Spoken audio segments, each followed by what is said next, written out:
Modern History. Sir also holds his Masters of Philosophy, Oral History and PhD in Intellectual History. He has served as lecturer and associate professor in the History Department, Rajdhani College, Venkateshwar College, Aurobindo College and Zakir Hussain. Sir also contributed in book writing and has written several books on many burning issues such as democracy, politics, on the European culture and many more. We are delighted to host such an intellectual personality among us, and I would request sir to please share his words of wisdom with us. Sir, please.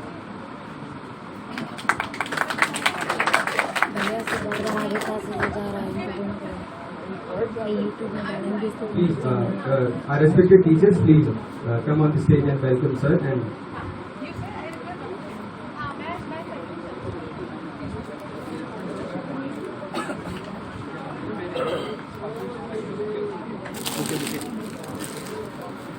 Could we have a token of love? We just want to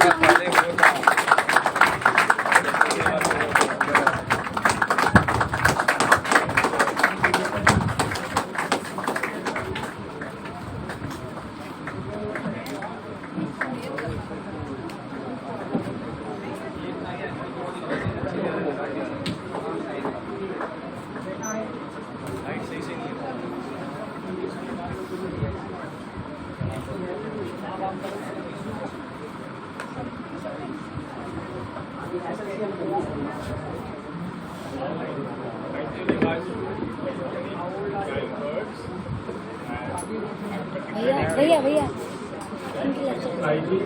ये YouTube में डालेंगे channel में.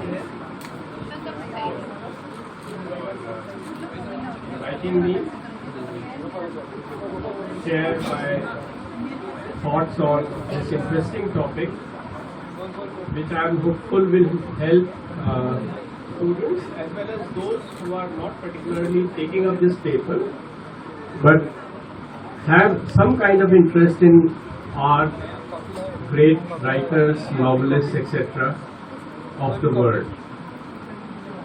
आज लंबी speeches का दिन नहीं है, आपका फेयरवेल फंक्शन है और ये शायरी का दिन है, इजहारों का दिन है और बहुत सी बातें जो नहीं कही होंगी आखिरी दिनों में कहने का दिन है. तो मैं ज़्यादा समय नहीं लूँगा, पर करीब पौना घंटा का ये लेक्चर है और उसके बाद मुझे बहुत खुशी होगी अगर आप 5-10 मिनट कुछ सवाल या क्रिटिसिज्म करना चाहें. क्रिटिसिज्म स्पेशली मुझे बहुत अच्छा लगेगा अगर आप कुछ क्रिटिकल कमेंट्स भी दें अपने टॉपिक पर या मेरे वक्तव्य पर. Topic is before you. You know, the history of modern Europe is often associated with the world wars, industrial revolution, growth of democracy, etc. And at a deeper level, with industrialization, the rise of the middle class, urbanization, and so on. But behind all this very dramatic churning, there was immense development taking place in the world of ideas, arts, and literature. You are all familiar with household names like Tolstoy, Gorky, Dickens, Jane Austen, and so on.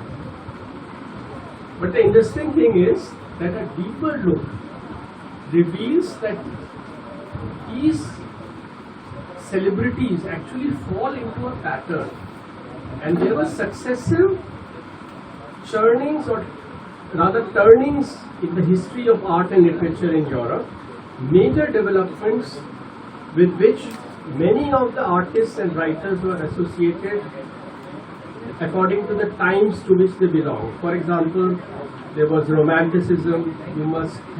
Many of you must have heard of this. A major trend in European art, which affected not just all the countries of Europe, but also globally. Even in Allahabad or in Banaras, the impact of modernism, realism on Premchand and so on was very, very evident and stark. this is the importance of these major trends. There were three most important trends.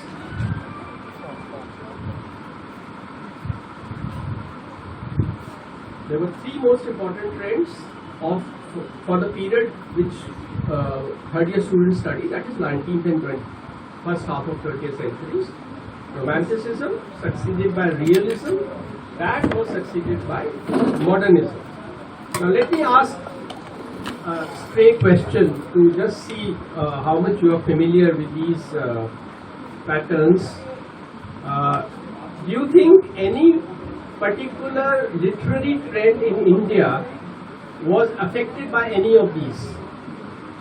अगर आपने हिंदी साहित्य थोड़ा भी पढ़ा है तो जरूर आप जानते होंगे प्रेमचंद कौन से प्रवृत्ति को बिलोंग करते हैं, निराला कौन सी प्रवृत्ति को बिलोंग करते हैं, क्या इनका कोई रिलेशन इन ट्रेंड से है? Romanticism, realism and modernism. Romanticism शुरू हुआ था लेट 18th सेंचुरी में, मिड 19th सेंचुरी यानी 1850 के लगभग का वो क्लाइमैक्स करता है, पर खत्म तो पूरी तरह कभी भी नहीं होता. आज भी जो बहुत बड़े म्यूजिक कंपोजर्स हैं, जैसे 20th सेंचुरी में वागनर हुए जर्मनी, वो अभी भी रोमांटिसिस्ट है, लेकिन उसका मेन जो क्लाइमैक्स तो 1850 में खत्म हो जाता है. उसके बाद रियलिज्म 1830 के करीब से शुरू होता है और 1880 तक, लेट 19th सेंचुरी तक वो पीक पर रहता है.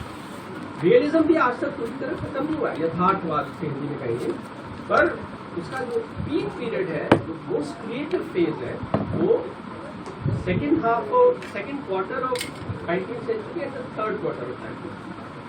Last quarter of 19th century 1880s के आसपास मॉडर्निज्म शुरू होता है और वो सेकेंड वर्ल्ड वॉर के बाद तक जारी रहता है. आधुनिकतावाद हिंदी में कहते. मैंने सवाल ये पूछा था, क्या आप में से कोई भी बता सकते हैं कि हिंदुस्तान में जो प्रवृत्तियां थी कला और साहित्य के क्षेत्रों में, उनमें से कोई यूरोप की इन प्रवृत्तियों से जोड़ी जा सकती है? मैंने उदाहरण दिए, प्रेमचंद वो यथार्थवादी, आदर्शवादी यथार्थवाद के बहुत बड़े रचयिता है. Idealist realism.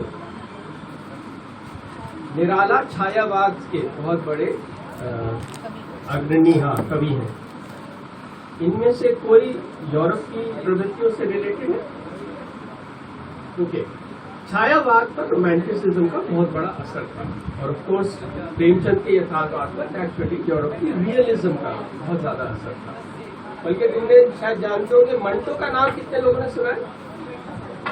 Very good. Manto बहुत ही हिला देने वाले कहानीकार हैं और मंटो पर गोरकी की कहानियों के ट्रांसलेशन होने किए थे पहले, और फिर दंगों के बाद उनका जो सबसे फर्टाइल ईयर्स है जिसमें उन्होंने रोज ऑलमोस्ट एक कहानी लिखी, और उसके बाद वो इतनी फ्रेंसी में थे कि वो उसके बाद इनफैक्ट पागल भी हो गए थे. उनको जेल भी कर दी गई क्योंकि वो इतने कड़वी सच्चाइयां हैं. हाँ, रेवोल्यूशनरी भी, और जो जिंदगी की उस दौर में खासतौर पे पार्टीशन के दंगों में जो कुछ विद्रूप हो रहा था, उसकी पूरी भयानकता को वो निसंकोच लिखते थे. उनकी कहानी है ठंडा गोश्त. उसके लिए उनको जेल में डाल दिया गया था लाहौर में. उसके बाद वो पागल हो गए थे और फिर कुछ ही दिनों बाद गुजर गए थे. वो बम्बई छोड़ के गए थे पाकिस्तान, पर उनका यहाँ शुरू हुआ था. तो वो गोरकी से बहुत इंस्पायर्ड थे, और गोरकी हम आगे देखेंगे रिप्रेजेंटेटिव है एक और ट्रेंड के जिसका नाम है सोशलिस्ट रियलिज्म. तो रियलिज्म के 2-3 पैटर्न्स हैं, उनमें सोशलिस्ट रियलिज्म गोरकी रिप्रेजेंट करते हैं. अच्छा, एक चीज और बड़ी खास बात है, मैं रिक्वेस्ट करूंगा, पीछे थोड़ी सी डिस्टर्बेंस है, अगर आपको इंटरेस्टिंग ना लगे तो please walk out. There is no problem about that, you don't feel offended. अगर आप बिल्कुल शांति से सुनना चाहें तो सुनिए, वरना अपना समय का सदुपयोग कीजिए, आप जरूर वॉक आउट कर सकते हैं. तो मैं ये कह रहा था कि ये यूरोपियन आर्ट और लिटरेचर जिसकी हम बात कर रहे हैं मॉडर्न सेंचुरी यानी 19th एंड 20th सेंचुरी में, इसमें कई नए जॉनरा भी डेवलप हुए। खाली ट्रेंड्स, आर्टिस्टिक ट्रेंड्स नए नए नहीं आए, जिसका मैंने नाम लिया अभी 3 का, पर कुछ नए जॉनरा डेवलप हुए। आर्टिस्टिक जॉनरा का मतलब होता है जैसे नॉवल एक जॉनरा है, यानी कि विधा हिंदी में कहेंगे। शॉर्ट स्टोरी ये भी मॉडर्न पीरियड का जॉनरा है। पहले किस्से कहानियां सुनाए जाते थे जिनमें काल्पनिक बातें बहुत ज्यादा होती थी, लेकिन जीवन की सच्चाई से बहुत ज्यादा जुड़ी हुई शॉर्ट स्टोरी, नॉवल जिसमें कैरेक्टर का एक्चुअली स्लो डेवलपमेंट होता है, ये और अबव ऑल फिल्म, सिनेमा, ये भी आर्ट फॉर्म है और मॉडर्न यूरोप की देन है। फिर बाद में टीवी सीरियल, ये सारे नए जॉनरा आए। अब मैंने कहा 3 प्रमुख ट्रेंड्स हैं जिनका हम थोड़ा सा डिटेल में बात करेंगे, रोमांटिसिज्म, रियलिज्म और मॉडर्निज्म। पर इनसे पहले अगर हम प्राचीन से शुरू करें तो 6, मैं खाली नाम लूंगा, 6 बड़ी प्रवृत्तियां, ट्रेंड्स आए थे यूरोपियन आर्ट में। ग्रेशो रोमन जो आर्ट थी उसको क्लासिसिज्म कहते हैं, उस ट्रेंड उसका नाम था क्लासिसिज्म। उसके बाद फिर आया क्रिश्चियनिटी के इन्फ्लुएंस में गॉथिक आर्ट, जिसमें कि पहले ट्रेंड में ह्यूमनिज्म पर बहुत ज्यादा जोर था, दूसरे में स्पिरिचुअलिटी पर बहुत ज्यादा जोर था।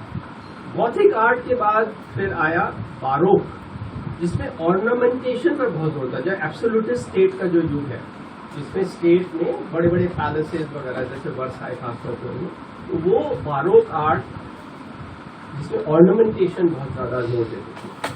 उसके रिएक्शन में आप देखोगे हर ट्रेंड पिछले के रिएक्शन में आ रहा है, तो बारोक के ऑर्नामेंटेशन के रिएक्शन में आया एक नया ट्रेंड जिसका नाम था रोकोको, और वो खाली फ्रांस में था, पर मोर जनरली नियो क्लासिसिज्म। अब नियो क्लासिज्म नेचुरली क्लासिसिज्म से जुड़ा है। क्लासिसिज्म की पहचान क्या थी? एक तो मैंने बताया ह्यूमनिज्म, और उसमें सौम्यता और रूल्स पर बहुत ज्यादा जोर था। जो पुरानी आप ग्रीक स्कल्पचर और उनका आर्किटेक्चर देखोगे तो उनमें गुंबद, मीनारें वगैरह नहीं होती, फ्लैट रूफ्स वगैरह होती हैं, और यूटिलिटेरियन सिंप्लिसिटी पर जोर होता है, एक सिंप्लिसिटी झलकती है। और ह्यूमनिज्म उनके स्कल्पचर में बहुत झलकता है, इतना ज्यादा कि उनके गॉड्स भी बड़े ह्यूमन है। मतलब जिसका सबसे अच्छा एग्जांपल है कि उनका गॉड जियस, जो सबसे बड़ा स्काई का गॉड है, वो एक्चुअली रेपिस्ट है। तो वो अपने गॉड को पूरे ह्यूमन फॉर्म में प्रेजेंट करते हैं। ये ह्यूमनिज्म है कि there is nothing to be shy about what humans are. Neoclassicism के रिएक्शन में फिर आया रोमांटिसिज्म, जिस पर हम थोड़ा सा और डिटेल में बात करेंगे। और मैं फिर इसी तरीके से हमारा पीरियड जहाँ एंड हो जाता है, सेकेंड वर्ल्ड वॉर, तो वो मॉडर्निज्म पीक पे था। लेकिन उसके बाद भी 6 ट्रेंड्स और हैं जिनको मैं खाली मेंशन कर देता हूँ। ये बारोक कला के आप कुछ एग्जांपल देख रहे हो।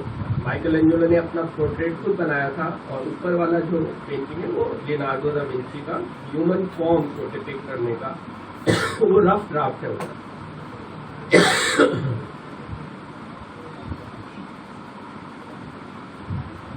ये कुछ फेमस आर्टिस्ट हैं। पहली पेंटिंग कैस्पर की बड़ी फेमस पेंटिंग है, wanderer above the sea of fog. एक अकेला कलाकार कितनी गरिमा महसूस करता है अपने अकेलेपन में भी। और ये बीच में आप पिकासो की फोटो देख रहे हैं। पिकासो जो बहुत ही बड़े पेंटर यूरोप के पहचान है। एंडी वारहॉल, ये अभी बहुत जो पोस्ट लेटेस्ट ट्रेंड्स में है उसके पॉप आर्ट के बहुत बड़े रिप्रेजेंटेटिव है, प्रतिनिधि हैं। तो सेकेंड वर्ल्ड वॉर के बाद मेन ट्रेंड क्या रहे? सोशलिस्ट रियलिज्म, जिसका मैंने डॉर्की का एग्जांपल दिया। पोस्ट मॉडर्निज्म, जिसमें रोशनबर्ग इत्यादि कुछ बड़े आर्टिस्ट हैं। पोस्ट मॉडर्निज्म का निशानी क्या? हर एक ट्रेंड की आपको थोड़ा सा आइडिया होना चाहिए उसका विशेषता क्या है। पोस्ट मॉडर्निज्म एक्चुअली ये नहीं मानता कि हम सत्य को ढूंढ सकते हैं या सत्य है भी। आप लोग ने शायद थोड़ा बहुत फूकों के बारे में पढ़ा होगा, उन लोगों का पोस्ट मॉडर्निज्म का ये स्टैंड है।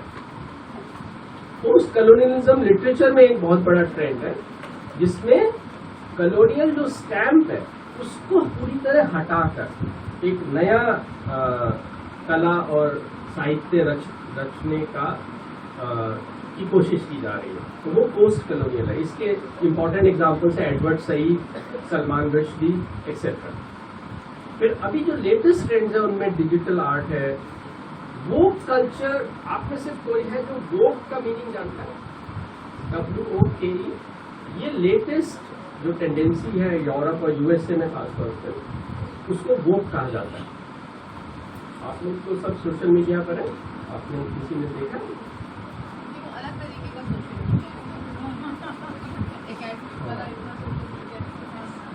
नहीं, आजकल एक्चुअली पोस्ट मॉडर्निज्म की एक निशानी भी ये है कि सब कुछ मिक्स हो रहा है। ओरिएंट को वो लोग वेस्ट से मिक्स कर रहे हैं और मीडिया को आपस में मिक्स कर रहे हैं। अब जो सिनेमा है वो पॉप आर्ट और जो ऑफ बीट सिनेमा होता है उसको मिक्स कर रहा है ना, उतनी सेपरेशंस नहीं रह गए। खैर वो का मैं बता रहा था, वो आप लोगों को अवेयर होना है। रेशियल डिस्क्रिमिनेशन प्रेजुडिस के उसका एवोकनिंग करने के लिए स्टार्ट हुआ था। Okay, very good, close to that. But woke का बेसिकली मतलब है being too awake about injustices, being too sensitive about all kinds of injustices. तो वो लोग ट्रांससेक्सुअल्स के राइट्स, गे राइट्स, ब्लैक्स के राइट्स, ब्लैक लाइव मैटर, वो ये नहीं कह रहे human live matter, black live matter, as a white life don't matter. तो वो ये इनजस्टिसेस के खिलाफ, और उसमें वाइट स्टूडेंट्स ही सबसे ज्यादा इन्वॉल्व है, तो वो लोग बहुत ज्यादा उसके लिए आंदोलन वगैरह कर रहे हैं। और उसी में कुछ जो जैसे ओटेगा उवाग्बा, इनको मैंने पढ़ा नहीं है पर मैंने सर्च ही किया था, तो ये एक राइटर है, ये ब्लैक राइटर है, लेडी राइटर है। ये मेन बाद के ट्रेंड्स हैं जो अभी। और अब हो क्या रहा है कि इतना एब्स्ट्रैक्ट हो गया है आर्ट और लिटरेचर कुछ हद तक कि कॉमन मैन से काफी डिस्टेंस हो गया है। जैसे जया जी कह रही थी, कॉमन मैन का जो आर्टिस्टिक उसका रिक्वायरमेंट है वो दूसरी चीजों से फुलफिल हो रहा है, नेटफ्लिक्स वगैरह वगैरह। तो बहुत ज्यादा डिस्टेंस होता जा रहा है। ये शेक्सपियर का जमाना नहीं है, शेक्सपियर सबसे बड़े आर्ट राइटर्स में से हैं, लेकिन शेक्सपियर आम आदमी के लिए प्लेस बनाते थे, उसको आम आदमी टोटली देखते थे। तो अब कितना दूर हो गया है कि पिकासो वगैरह की पेंटिंग आम आदमी क्या, हम लोग एजुकेटेड लोगों को भी ठीक से समझ नहीं आ पाए। ओके, तो ये एक प्रवृत्ति मॉडर्निज्म के साथ उभरती चली गई और पोस्ट मॉडर्निज्म में और भी ज्यादा हो गया। बल्कि इसी वजह से तुम लोग अपने सिलेबस में भी फील कर दोगे, कुछ आर्टिकल्स, कुछ बुक्स बिल्कुल समझ के बाहर होती है, बहुत मुश्किल से समझ पाते हैं, जो पोस्ट मॉडर्निज्म का एक लक्षण है। पर एक चीज और जो नई हो रही है वो है कि जो पहले की गरिमा थी डिकेंस के बारे में, टॉल्स्टॉय के बारे में, वो आज के आर्टिस्ट ये कुवाग्बा है या इनकी अब वो स्टैंडिंग है कि ये चेंजेस आएगा। तो खैर मैं वापस मेन ट्रेंड्स पर आता हूँ जो हमारे कोर्स से रिलेटेड भी है, थर्ड ईयर के कोर्स से। इनका हर ट्रेंड के बारे में 3 ट्रेंड मैंने बताए, हर ट्रेंड के बारे में आपको 4 चीजें जाननी चाहिए। पहले तो उस ट्रेंड की विशेषताएं क्या है, कैसे हम पहचानेंगे कि ये नॉवल रियलिस्ट है या मॉडर्निस्ट है, यानी कि उसकी विशेषता क्या है। दूसरा, उसका पीरियड क्या था, उसके मेन क्रिएटिव आर्टिस्ट राइटर्स कौन थे और उनके कुछ वर्क्स के एग्जाम्पल। तो अभी क्योंकि हमें लंबी स्पीच नहीं करनी है, तो क्लासरूम लेक्चर की तरह हम इसकी डिटेल्स में नहीं जाएंगे, पर ये चारों चीजें आपको समझने की कोशिश करनी चाहिए। और अगर आप एग्जाम में ये आंसर लिखते जा रहे हैं तो ये जरूर आप एक्सप्लेन करें। ओके,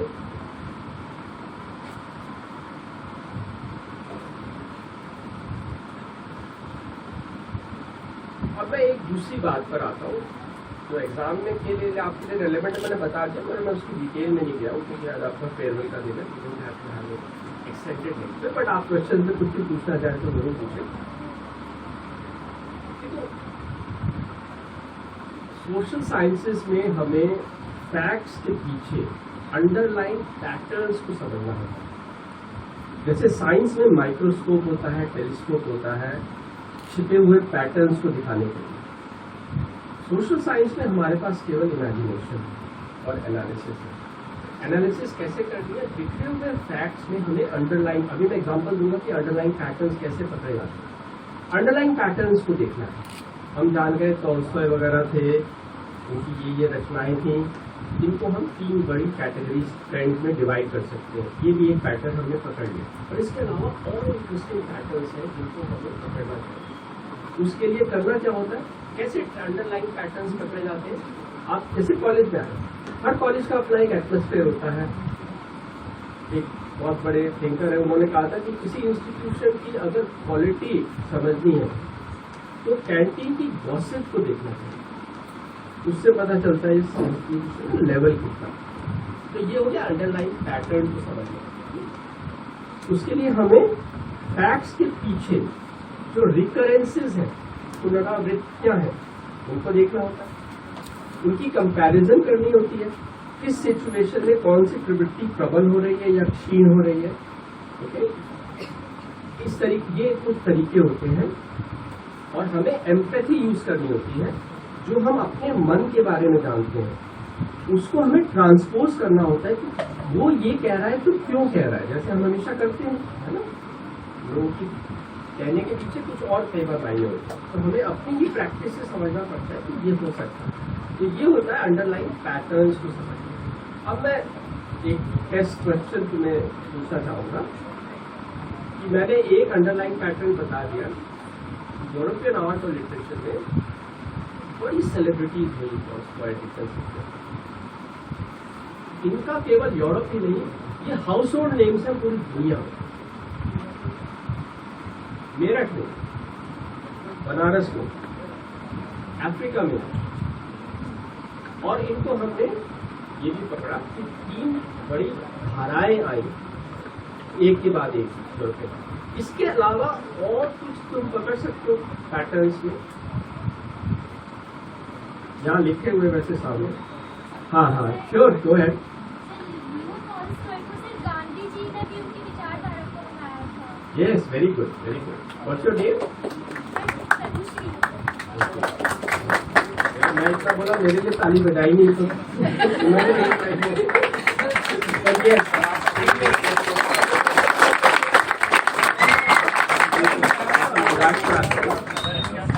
मेरे लिए ताली नहीं, जो तुम्हारे और मेरे लिए जो ताली है वो है आपके चेहरों पे जो एक गौर से सुनने का भाव है।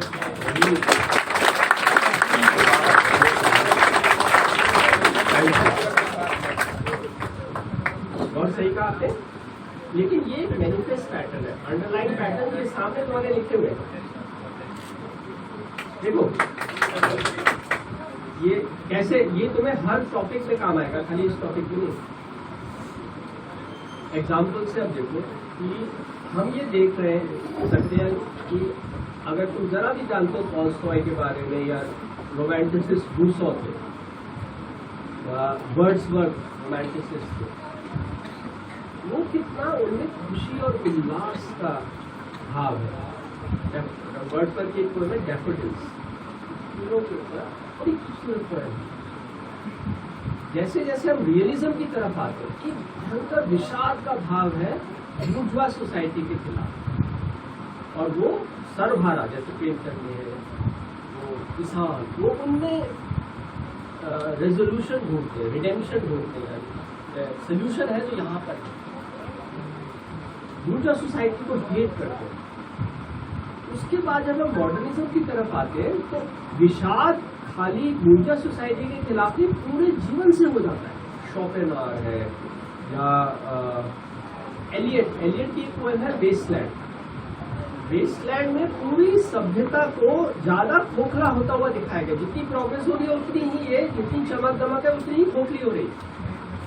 तो खाली आधुनिक पश्चिमी समाज के खिलाफ उनमें विषाद नहीं है, बल्कि पूरी मानवता को ही वो समझते हैं ये अभिशप्त है, कर्स्ट है दुख पाने के लिए, दोस्तोव्स्की इसके बहुत अच्छे एग्जाम्पल है। दोस्तोव्स्की का एक फेमस नॉवल है ब्रदर्स कारामाज़ोव, दो क्राइम को लेकर है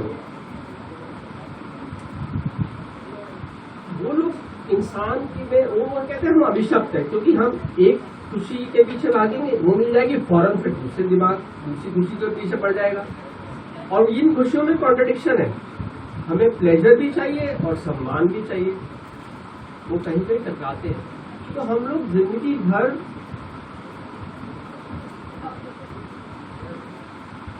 भागते ही रहते हैं, कभी हम पूरी तसल्ली खुशी फुलफिलमेंट हमें मिल नहीं पाता। ये खैर एक नजरिया है, मैं इसको पूरी तरह नहीं मानता, ये मॉडर्निज्म। तो मैं ये बता रहा हूँ कि अंडरलाइन ट्रेंड क्या है कि ये आर्टिस्ट जिनको बुर्जुआ सोसाइटी ने एक्चुअली ऑडियंस दी, फंडिंग दी, इंडिपेंडेंट बनाया। पहले तो नवाबों के और बादशाहों के कहते हैं रहमो करम पे बेचारे पलते थे, उनके को दुआ सलाम करते थे। अब आर्टिस्ट इतना इंडिपेंडेंट है कि पिकासो दुनिया के सबसे बड़े अमीरों में से एक है, एक एक पेंटिंग मतलब लाखों डॉलर्स की बिकती है, बल्कि मिलियंस की बिकती है। और बुर्जुआ सोसाइटी नहीं बनी, पर ये बुर्जुआ सोसाइटी के ही खिलाफ है। अभी हम ये क्वेश्चन रेज करेंगे कि ऐसा क्यों है, और ये ट्रेंड क्लियर नजर आता है कि विषाद बढ़ता जा रहा है आर्टिस्ट के अंदर। और आज तो पोस्ट मॉडर्निज्म के युग में ये मानने को ही तैयार नहीं है कि सत्य ढूंढा भी जा सकता है, खुशी मिल भी सकती है, ये सब फ्लीटिंग है। तो ये एक अंडरलाइन ट्रेंड होगा।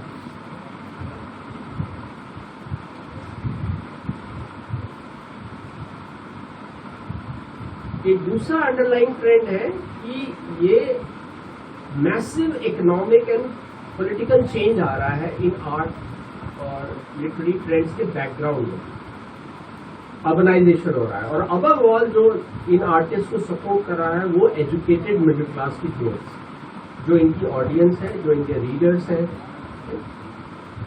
ये एक अंडरलाइन ट्रेंड है।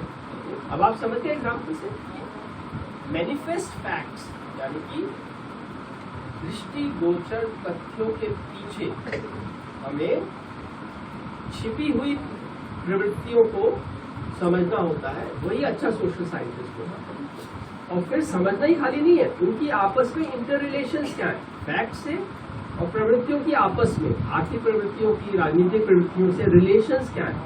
और अगर कॉज एंड इफेक्ट रिलेशंस है, यानी कि जो एक्सप्लेन करने में मदद करते हैं, तो उनको हमें आइडेंटिफाई करना है। वैसे कॉज वर्ड सोशल साइंसेज में बैन कर देना चाहिए। कॉज नहीं होता सोशल साइंसेज में, फैक्टर्स होते हैं। Factors leading to the downfall of Mughal empire. No causes, कोई एक ऐसा नहीं है। कॉज का मतलब होता है कि दुनिया में हर जगह अगर ये होगा तो ऐसे ही होना चाहिए, उसका एक यूनिफॉर्म इफेक्ट होगा। लेकिन सोसाइटी में ऐसा नहीं होगा, कुछ फैक्टर्स मिलके कुछ परिणाम देते हैं। तो वर्ड सही है फैक्टर्स, नॉट कॉजेज। हालांकि कई बार क्वेश्चंस कॉजेज के रूप में आते हैं, पर अगर फिलोसफिकल उसको स्ट्रिक्टली एग्जामिन करें तो हमें फैक्टर्स वर्ड यूज करना चाहिए।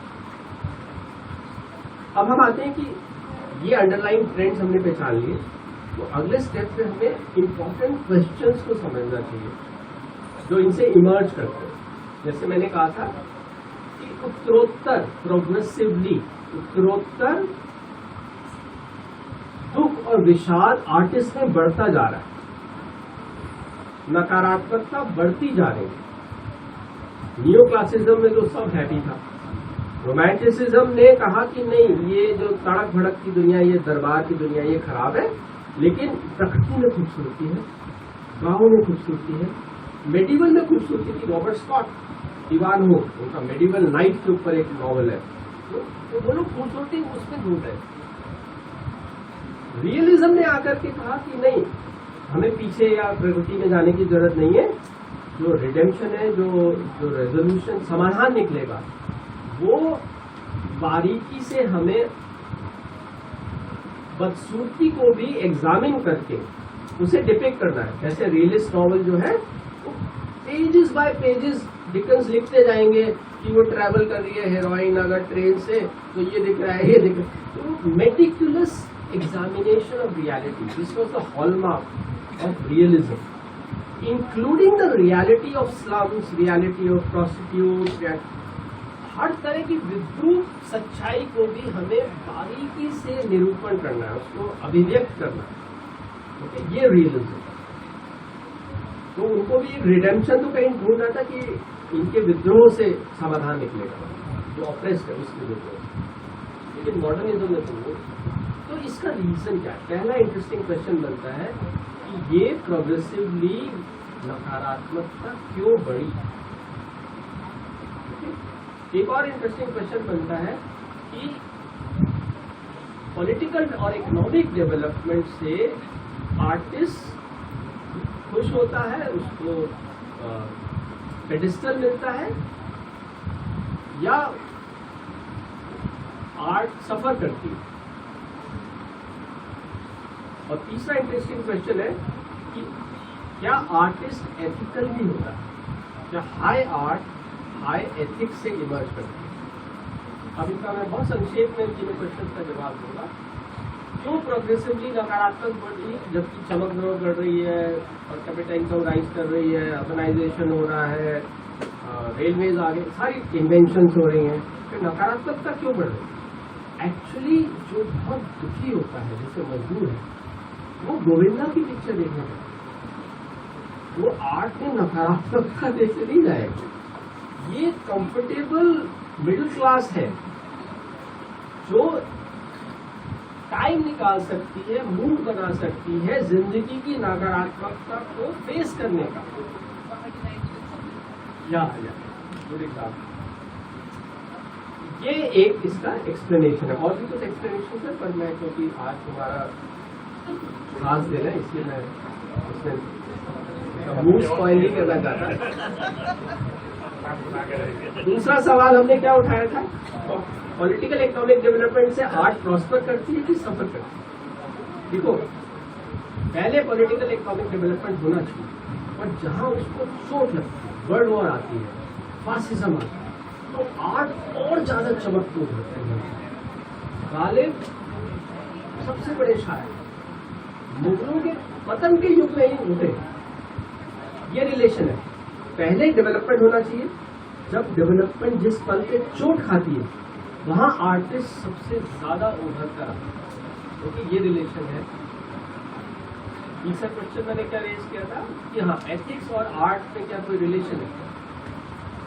देखो, एक से एक क्या कहना चाहिए, ये वर्ड यूज नहीं करना चाहिए, लेकिन ये बड़ा सही वर्ड है, कमीने। बड़े बड़े आर्टिस्ट में पिकासो की तीनों बीवियां पागल हो गई, और पिकासो सबसे बड़े पेंटर्स में हैं। ऐसे बहुत सारे आर्टिस्ट हैं, एक से एक, मतलब दुष्चरित्र लोग।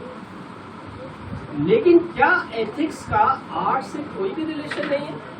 ये भी गलत है। मैं ये कहूंगा कि एथिक्स की एक जरिया है आर्ट प्रोड्यूस करने का, जो बहुत चरित्रवाद होता है, जो सिद्धांतवादी होता है। जिस दर्द से आर्ट निकलती है, उस दर्द का एक पहलू उसकी सच्चाई भी। एक दुष्चरित्र व्यक्ति भी आर्टिस्ट हो सकता है, लेकिन महान आर्ट, जैसे प्रेमचंद बहुत अच्छा एग्जाम्पल है, मंटो। तो एक और सवाल होता है कि फिर आर्ट है क्या? अगर दुष्चरित्र भी आर्ट बना सकता है और चरित्रवाद भी आर्ट बना सकता है, तो आर्ट है क्या? Anyone of you can explain this? Art की डेफिनेशन क्या होगी? आर्ट का ब्रॉड सेंस यूज करो, not painting and not be A bachelor of art. ये आर्ट नहीं, आर्ट हम दूसरे सेंस में यूज कर रहे हैं। इसमें सारी ये फाइन आर्ट्स आती हैं, great music, great paintings, great literature, great क्या कहेंगे, और डांस। तो इसकी डेफिनेशन क्या होती है? आर्ट है क्या? ये तो एग्जाम्पल्स हो गए, but the definition of art अभिव्यक्ति का माध्यम है। नहीं, अभिव्यक्ति का माध्यम तो आर्ट भी हो सकता है। The expression of someone's creativity, someone's skills. That is closer. That is art. Okay. Art is linked with creativity, but उसकी जो बिल्कुल सटीक most important point है, वो है art is something done with a touch of beauty. In a broad sense arts का सबसे essential जो फीचर है उसमें ब्यूटी होनी चाहिए। अब ये फिजिकल ब्यूटी नेसेसरली नहीं है, लेकिन इस ब्रॉड डेफिनेशन में किसी का बात करने का अंदाज ब्यूटी हम कह सकते हैं। Conversation is also an art. किसी के ड्राइंग रूम में एंटर करते ही जो डेकोर है उसमें ब्यूटी होती है। उसके पहले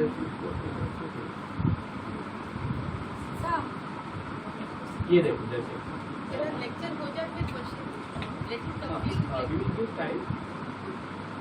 तो आर्ट एक ब्रॉड सेंस में टच ऑफ ब्यूटी होना चाहिए, और ये किसी के चलने के तरीके में ब्यूटी हो सकती है, किसी के बात करने के तरीके में, किसी की सजावट में, किसी के दस्तरखान लगाने में ब्यूटी हो सकती है। ओके, ऑल दैट इज, और उसको हम आर्ट कहते हैं। बड़ा आर्टिस्टिक आपका स्टाइल है। Okay, so artist have something which has a touch of beauty with creativity. लेकिन पर्टिकुलरली हम फाइन आर्ट्स की जहाँ बात करते हैं वो है डिसिप्लिन मोड्स ऑफ एक्सप्रेशन, जिनकी ट्रेनिंग होती है। They are specially design for beauty. खाना दस्तरखान खूबसूरती से लगाना, डाइनिंग टेबल सुंदर तरीके से लगाना, डिश को अच्छे से गार्डनर करके पेश करना, वो भी ब्यूटी है। लेकिन उसका मेन पर्पस ब्यूटी देना नहीं है, उसका मेन पर्पस खाना देना है ना। तो उसमें ब्यूटी एक साइड इफेक्ट है। लेकिन जो डांस है, जो सिनेमा है, जो लिटरेचर है, उसका होल पर्पस है beauty. These are fine arts, they are called fine arts. लेकिन इसके साथ कुछ टर्म्स होती हैं, अगर आप पूछना चाहो तो बाद में पूछ लेना। How is fine art different from folk art, from mass culture, from commercial art? Okay, इनमें छोटे छोटे डिस्टिंक्शंस हैं जिनमें हम अभी नहीं कर रहे। अब एक चीज और बड़ी मुश्किल पूछी जा सकती है, ये देखो फिलॉसफी में होता है। फिलॉसफर हमेशा वो सवाल पूछता है जो बाकी लोग पूछने से कतराते हैं, उसमें उलझना नहीं चाहते। अब मैंने कहा art is that which has a touch of beauty. And what is beauty? Can anyone explain what is beauty? what is Beauty. Aesthetic, it is related to aesthetics. But what is aesthetics then? तो और सोचते हैं हम।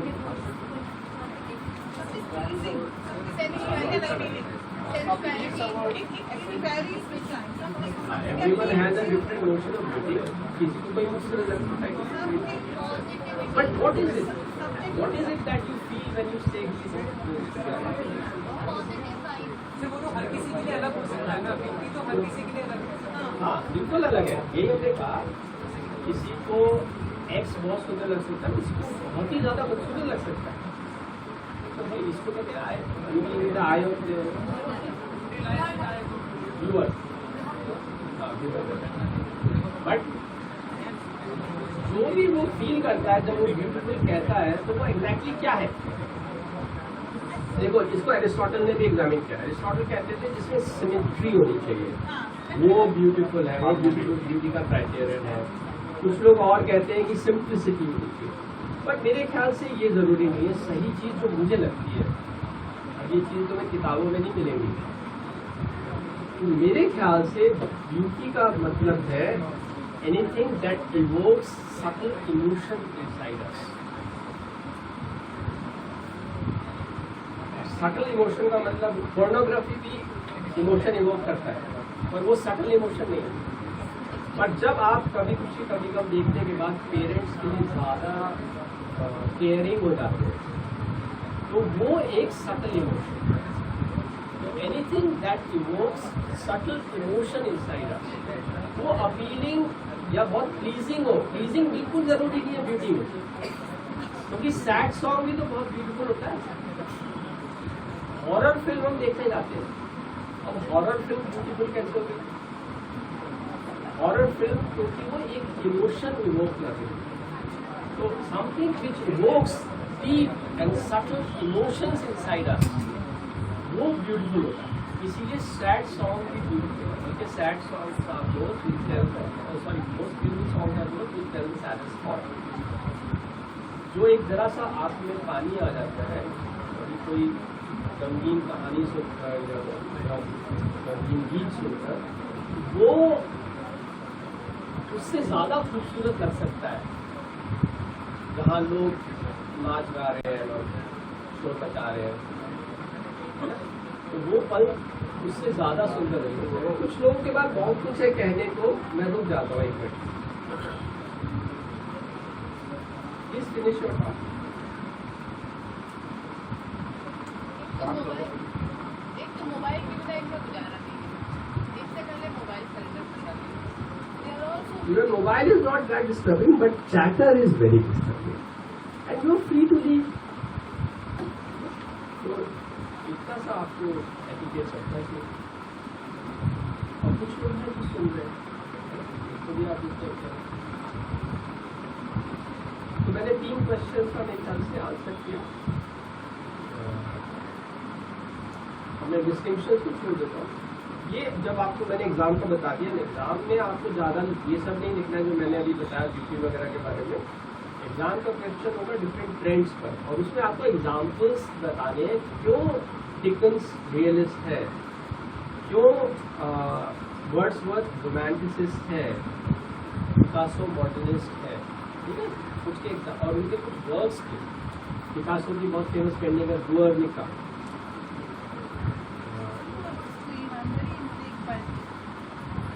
या this is poem by माने। ये अच्छा हाँ, ये बल्कि देखा जो अच्छा याद आया, मॉडर्निज्म में ना कई ट्रेंड्स आए हैं। इम्प्रेशनिज्म, पोस्ट इम्प्रेशनिज्म, एक्सप्रेशनिज्म, फिर उसके बाद दादाइज्म, फिर एब्स्ट्रैक्ट आर्ट, आर्ट नूवा फ्रेंच में बोलते हैं, अवागार्ड, अवागार्ड भी फ्रेंच वर्ड है। जो ये लीडिंग आर्टिस्ट थे एब्स्ट्रैक्ट आर्ट की, उनको अवागार्ड बोलते थे। ये सब 19th सेंचुरी जब खत्म हो रही थी तब के हैं, ठीक है। ये सब मॉडर्निज्म के ही ट्रेंड्स हैं। और लास्ट में है सरियलिज्म, ओके। मुंक की ये बहुत फेमस पेंटिंग है, द स्क्रीम इसका नाम है। मुंक पोस्ट इम्प्रेशनिस्ट पेंटर थे, माने इम्प्रेशनिस्ट पेंटर थे जो पहले आए। एक लास्ट पार्ट में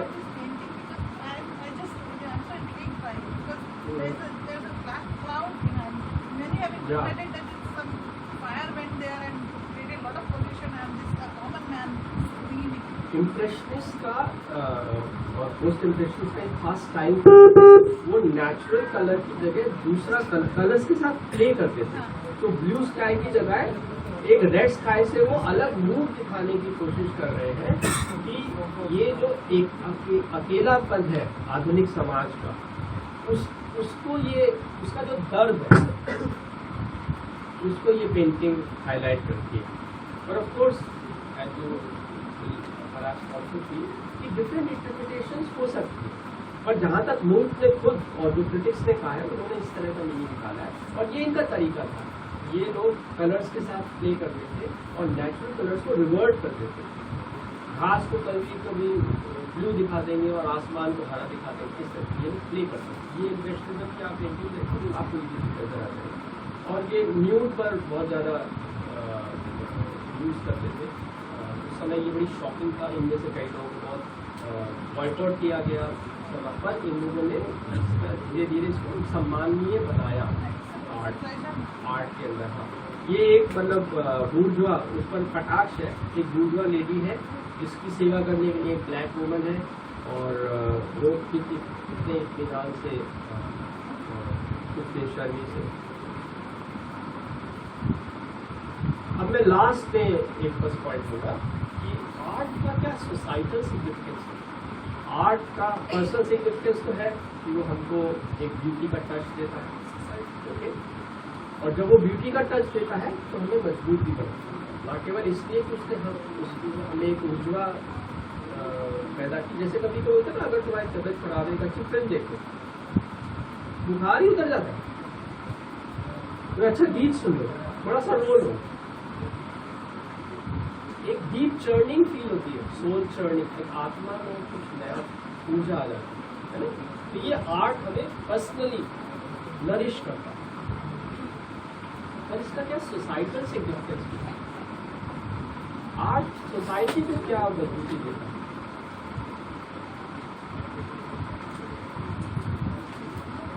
मैं अभी ये बिब्लियोग्राफी आपको दिखा दूंगा, ये है बिब्लियोग्राफी। और इसमें हिंदी वाली मेरी किताब का नाम है, तो हिंदी में है सांस्कृतिक इतिहास, इंग्लिश के। और आपको अगर डिटेल में किसी को शौक है टॉपिक के लिए, तो सबसे अच्छी किताब है वो मार्विन पेरी की है, intellectual history of modern Europe.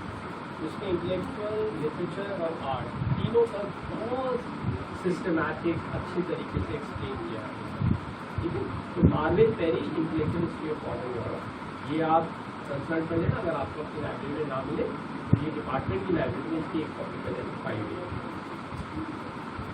और एडवांस रीडिंग ये लेकिन स्टूडेंट्स के लिए तो मुश्किल होता है, टीचर्स अगर पढ़ना चाहें तो रोमांटिसिज्म, मॉडर्न आर्ट और अलग अलग किताबें।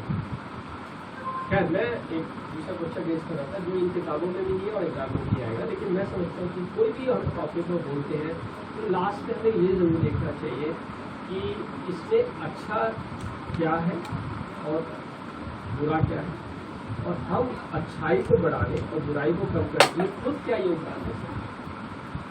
तो दूसरे सवाल पर आने से पहले हम ये समझते हैं कि आर्ट में अच्छा और बुरा क्या है। बुरा एक है कि अभी मैंने कहा था कि अब आर्ट डिस्टेंस होती जा रही है आम मानस से, और आर्टिस्ट की अब वो वाली गरिमा भी नजर नहीं आती। अब पिकासो जैसे लोग, मतलब मुझे तो समझ नहीं आता ये कैसे आर्ट है और ऐसा आदमी कैसे आर्ट प्रोड्यूस कर सकता है, कभी सेंसिटिव नहीं है। 3 वाइफ पागल हो गई या एक और सुसाइड हो गई, और वो सबसे भगवान का आती है। वो तो चलो समझ आता है उसने अपना ही नुकसान किया, क्योंकि आर्टिस्ट तड़प से भरा होता है।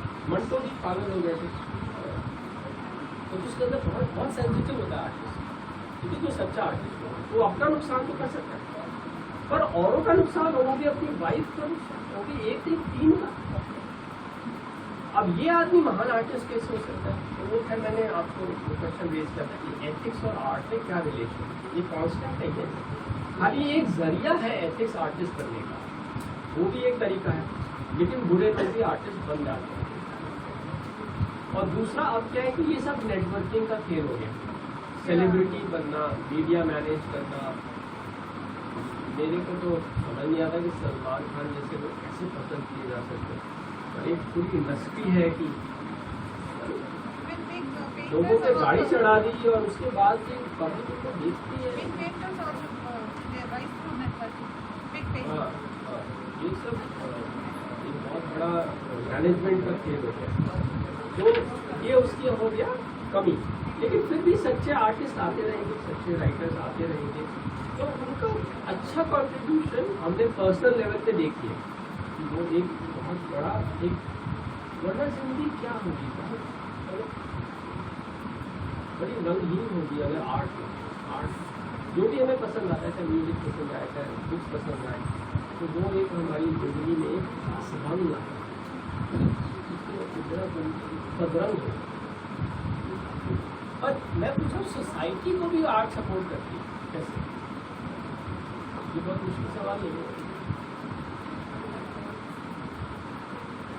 आर्ट यानी कि प्रेमचंद, यानी कि मोहन राकेश, आप लोगों ने उनको भी पढ़ा है, कभी म्यूजियम जाओ या फिल्म को ले लेते, तुमने किसी ने गर्म हवा अगर फिल्म देखी, आपसे कितने लोगों ने गर्म हवा देखी? क्या नए लोग? Very good. गर्म हवा एक बेहतरीन फिल्म है, मुस्लिम कम्युनिटी जब पार्टीशन के बाद फेस कर रही थी उसमें, तो वो क्या, वो सोसाइटी को कैसे स्ट्रेंथन करती है? क्योंकि वो हमें औरों के दर्द के लिए सेंसिटिव बनाती है। एक अच्छी फिल्म देखकर क्या होता है, कभी किसी को क्या होता है, औरों के दर्द के प्रति हम सेंसिटिव बनते हैं, तो नेचुरली सोशल हार्मनी और सोशल रिलेशंस को स्ट्रेंथन करता है। तो इसलिए आर्ट जो है सोसाइटी के लिए भी सिग्निफिकेंट है। अब इसमें हम लोग क्या कर सकते हैं? तो हम खुद आर्टिस्ट अगर नहीं भी हैं तो हम क्या कर सकते हैं? हमारी सोसाइटी का एक बहुत बड़ा प्रॉब्लम है कम्युनल सेंटिमेंट्स। हम तो अच्छे हैं ही, किसी भी नाम सुन सकते हैं, अमीर है हम अच्छे हैं, हिंदू है हम अच्छे हैं, मुस्लिम है हम अच्छे हैं, और औरों का हम मजाक भी उड़ाएंगे, उनको हम चोट भी बता सकते हैं, और उनसे हम डरे भी हुए हैं, इसलिए उनको चोट भी करेंगे, उनके लिए साजिशें भी करेंगे। ये जो पॉइजन है हमारी सोसाइटी में, डेमोक्रेसी है, बहुत कम डेवलपिंग कंट्रीज में डेमोक्रेसी इतनी सक्सेसफुल है, हमें रियली प्राउड होना चाहिए और इसमें अपना पूरा योगदान देना चाहिए। क्विट इंडिया मूवमेंट में शामिल नहीं होना चाहिए। Live here, work for this is a beautiful society because it has at least democracy. और तुम अगर स्ट्रॉन्ग कैरेक्टर के हो तो डेमोक्रेसी एक चैलेंज है, तुम पब्लिक सर्विस में आके बहुत कुछ कर सकते हो।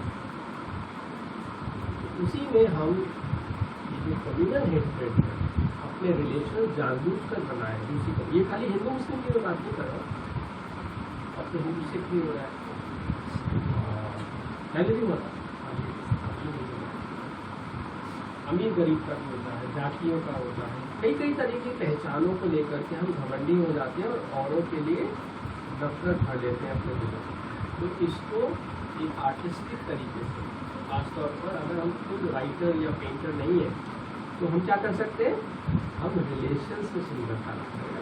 आर्ट ऐसी है जिसमें तो इतनी सद्भावना और सुंदरता हमारे बर्ताव में हो कि हम इसको, इस जहर को कम करने की जैसे भी हो सके कोशिश करें। मैं एक कदम करता हूँ, ये बिल्कुल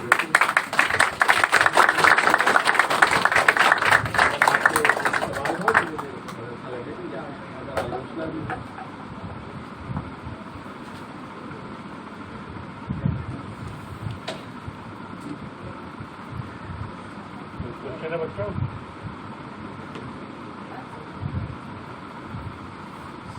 नहीं, ये दोस्तोवस्की फोटो है, इनको कभी अगर समय मिले इनके नॉवेल्स जरूर पढ़ना। देवेश नयन Sir, how to describe art is in a simple and very means our we can say in our generation. How to describe art? Very good. See, concepts like art, which are multivalent. Multivalent मतलब होता है उनकी कई analogous usage होते हैं, मतलब उसको कई तरीके से यूज किया जा सकता है। जो कल्चर है, आर्ट है, तो कई तरीके से यूज किया जाता है। तो पहले तो हमें उनको डिस्टिंग्विश कर लेना चाहिए। आर्ट का एक यूजेज है BA, बैचलर ऑफ आर्ट्स। ये ऑब्वियसली दो चीज़ें हैं जिसकी हम बात कर रहे हैं यहाँ पर, क्योंकि उसके अंदर इकोनॉमिक्स भी आ जाता है, उसमें पॉलिटिकल साइंस है। पॉलिटिकल साइंस अपने आप को साइंस करता है, लेकिन हम क्लासीफाई करते हैं बैचलर ऑफ आर्ट्स। ओके, तो ये एक यूजेज है जो कि ये कन्वेंशन से बन गया। एक और आर्ट का यूज होता है थ्रू आर्टी, थोड़ा आर्टिफिशियल के सेंस में यूज करते हैं, इसको नेगेटिव एक्सपर्शन है, आक्षेप। लेकिन जिस सेंस में हम यूज कर रहे हैं, जैसे मैंने कहा था, at a broader level art is anything done with a touch of beauty, from artistic conversation यानी beautiful conversation to artistic home to certain fine arts, which are disciplined, trained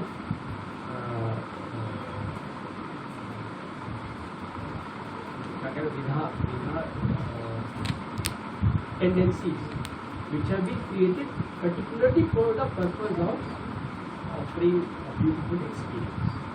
इसमें आते ये 6-7, इसमें परफॉर्मिंग आर्ट्स है जिसमें dance आ गया, theatre आ गया, इसमें प्लास्टिक आर्ट्स है जिसमें स्कल्पचर आ गया, आर्किटेक्चर आ गया, इसमें लिटरेचर है, अलग ट्रेडिशन है, अलग उसकी ब्रांच है।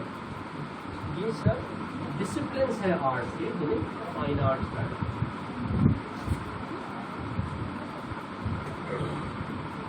But main point is art is something which is done with a touch of beauty.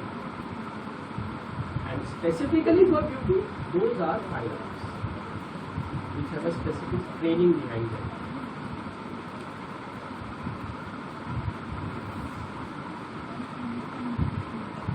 वो एक बारीकी की बात है कि folk art, pop art, commercial art और फाइन आर्ट, इनमें थोड़े थोड़े डिफरेंसेस हैं।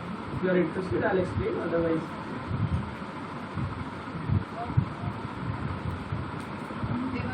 any criticism?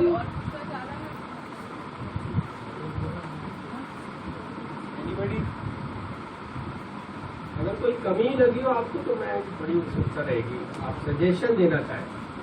You are alert. You are not नहीं mind. है actually after a very long time we are having actually an offline interaction with teacher and student. तो अभी हम लोग सब शॉक में हैं. टेम्पो में आ रहे हैं.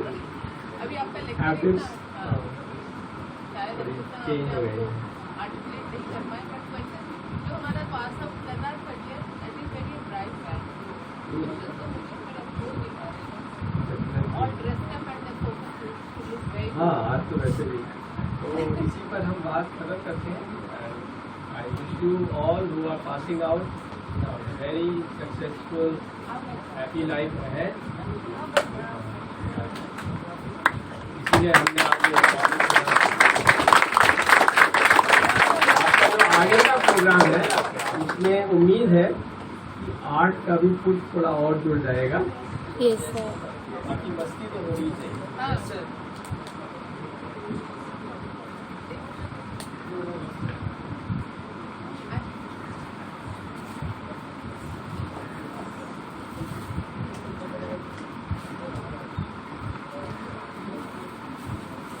Welcome.